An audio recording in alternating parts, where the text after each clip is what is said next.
I'll look now into President Trump's promises for his first 100 days and what has actually been accomplished. We are joined tonight by the Sarasota State Committee Man for the Republican Party of Sarasota, Christian Ziegler, the Vice Chair of the Sarasota Democratic Party, Kevin Griffith, and Deputy Managing Editor for the Business Observer, Mark Gordon. Mark, welcome back to the broadcast. Thank you. I was just on Facebook. I shouldn't say that while I'm on the air, but I saw somebody with a question. Trump first 100 days, overwhelmed or underwhelmed? Christian? I think I'm overwhelmed. Probably. I'm probably right up at the top. Kevin? I mean, you know, maybe Jeb Bush said it best, the chaos candidate, and now he's trying to govern chaotically, so that would be a bit underwhelming. Mark? No, I think from just talking to business owners and executives on the Gulf Coast, I think somewhere in between, they want a little bit more action, a little bit more certainty on healthcare and taxes. I'm wondering how all of you would, your take on the following. The president, when he was candidate Trump, promised a lot in his first 100 days. Let's take a look. I am asking the American people to dream big once again. What follows is my 100-day action plan to make America great again. A constitutional amendment to impose term limits on all members of Congress. I will announce my intention to totally renegotiate NAFTA. I will direct my Secretary of the Treasury to label China a currency manipulator. Cancel every unconstitutional executive action, memorandum, and order issued by President Obama. Begin removing the more than 2 million criminal illegal immigrants from the country. Suspend immigration from terror-prone regions where vetting cannot safely occur. Middle-class tax relief and simplification act. The American Infrastructure Act. The Repeal and Replace Obamacare Act. I would say the batting average is really not there yet. China currency manipulator. Now he says China is not a currency manipulator. The president even issued this contract at the time, saying in his first 100 days that they would take legislative measures to middle-income tax relief, end offshoring act, the infrastructure bill, school choice, repeal and replace Obamacare, ending illegal immigration, the Child Care and Elder Care Act, restoring community safety, restoring national security. How do you, Christian, look at what the promise was and what the reality is when you have a Republican-controlled House and Senate? Well, you know, it took him some time to get his team on the field. You can't really play until your team's on the field. It's taken the Senate, I think, a little too long to get people appointed and confirmed. So he's been working on that. But I will tell you, I mean, I think he's been executing on a lot of stuff he's promised. You talk about jobs, manufacturing, small business, optimism's through the roof, the highest it's ever been. Immigration, he's starting to build the wall, starting to take actions towards building the wall. Catch and release, he ended. You have the Dakota and Keystone Pipeline. That's something we talked about for years. He executed that. They've already started construction on that. And then, most importantly, you have the SCOTUS pick. I mean, we have a Supreme Court justice on there that is no doubt a conservative that the left fears, and he got him in, got him confirmed. And so I'm happy. I mean, you talk about these other issues. A lot of this is a work in progress, and we do depend on Congress to start taking action on a lot. Right, but I mean, those were promises. Those were and he's working on them. It's not like this isn't that his his campaign's not over on day 100. 100 is a term that's built by the media to hype their ratings, have a goal. He made 100 days I understand, but this is a focus on the media at the 100 days. I think 100 days, he's already taken action on a lot of this stuff. Obamacare, he's already tried to do that. He went through it. Looks like we're going to have round 2 on it. But again, that is a phrase that everyone, the media, everyone's focused on. But his presidency goes on well beyond that, and I think he'll execute. What about it, Kevin? I mean, he did get Gorsuch on the Supreme Court. In terms of execution, whether you like Gorsuch or not, that was successful. What else? Well, I think what the Republicans and Christian are learning that governing is not as easy as sitting on the sideline and, lobbing critiques. And I would recommend to, if he's listening, President Trump, to consider working with the Democrats as opposed to working with, for example, Democrats the Freedom are not Caucus. going to work with Well, him. on certain issues he might. You know, he had mentioned early on, and I remember I said this on one of the shows right after the election, infrastructure. Infrastructure, it goes to this working class person. If we could get an infrastructure bill, I believe that there are Democrats who would be willing to work with him. But again, trying to push things through on a party line vote, and as we've seen, he can't even whip his own party. It's troubling. Mark, I'm curious, and you have your pulse on the finger of the business community and people who are interested in what's happening in Washington. Does anybody really care about this 100 days? Does anybody really care that they promised repealing Obamacare and did not deliver, that the travel ban is tied up in the courts, money for the wall has not been appropriated, and there's a real question about whether it will be?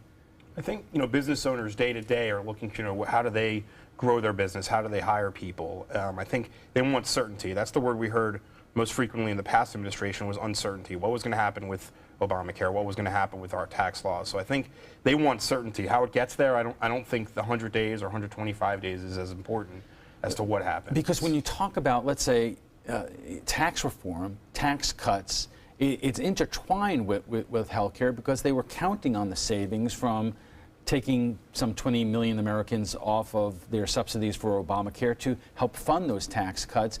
You still do not have a deal. And from what I have read, that undertaking tax reform, even among the Republicans, there's not a consensus of exactly what to do when.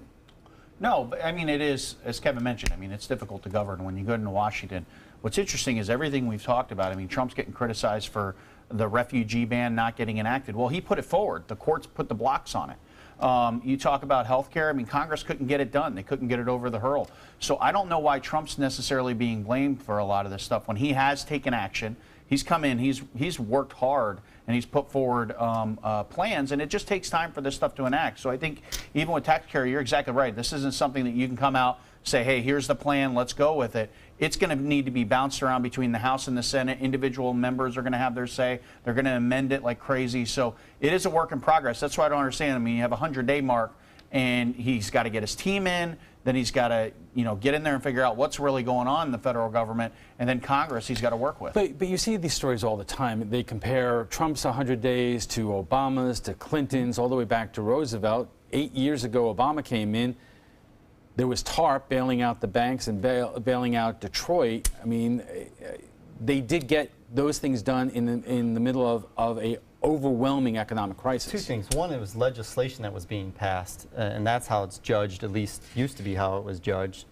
And so, I mean, again, Donald Trump ran as the deal maker. So just because if he puts forth an executive order and the courts shoot it down, then maybe he didn't cut a good deal. I want to get to one other area before we break, and that is the increasing tensions with North Korea, the issue about where is our aircraft carrier. Mark, are people concerned about what is happening with North Korea, or is it still one of those issues that, you know, we hear about, but we don't really worry about? It doesn't affect our business? I think it's getting to the point where people are concerned. I mean, definitely the mystery about where the aircraft carrier is puzzling to people. So I think in this Christian's area, laughing. Yeah, could be. Yeah. well, I mean, this is an issue. Okay, so he misspoke, or he announced it. Was He it actually just didn't him? even misspeak.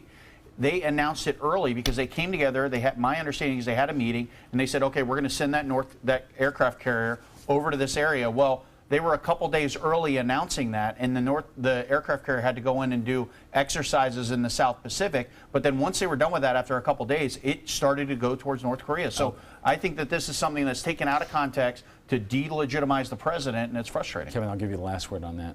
Well, I am someone who believes that politics ends at the water's edge, because this is very serious stuff. And, you know, North Korea, we romanticize war sometimes, but we need to be, I mean, it's getting close to a place where people need to start paying attention, and hopefully the powers that be can walk this back a little bit. I will note that strategic patience, which was the Obama administration's policy, wasn't do nothing. It was cyber warfare where was the emphasis, and that missile that just went down, some say was cyber.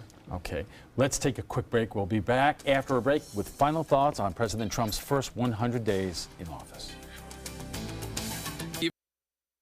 Welcome back. It's time for final thoughts. And Mark, let me ask you this, whether you are for or against the president.